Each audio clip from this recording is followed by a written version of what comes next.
And in Hebrews chapter 11, we have this great discourse, one of the most famous chapters in Scripture. It's this whole by faith chapter.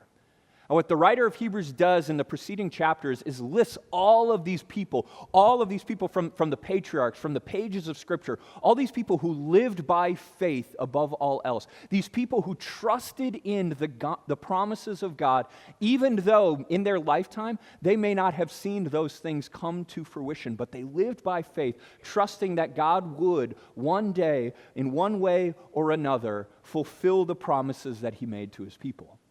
And the writer of Hebrews here in chapter 12 is saying that these people, they're this great cloud of witnesses that are surrounding us, that are cheering us on as we seek to now embrace that calling to live by faith. And says, since we're surrounded, since we're encouraged by their examples in faith, throw off sin, right? Throw off those things that are impeding you from running the race that God has in mind and in store for me. And what the writer of Hebrews says the way that we run this race is we do it by looking to Jesus, who he calls the founder and perfecter of our faith. Or actually, quite literally, we could read this as the beginning and the end of our faith, right? Jesus is the starting point, but he's also the goal, right? It's pursuing Jesus, living in Jesus. The life of faith is all lived out in Jesus. And the writer of Hebrews ultimately poses for us, says, hey, what did Jesus do? What kind of life did he live? Well, he says that Jesus went to the cross, and he did it for the joy that was set before him. What was that joy?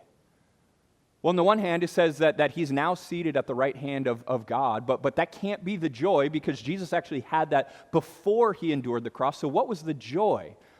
Well, the implication here actually is that the joy set before him was you and me. It was rescuing that which had been lost. It was bringing God's children lost in sin back to God. This is the joy that was set before him, is Jesus reclaiming what is rightly his.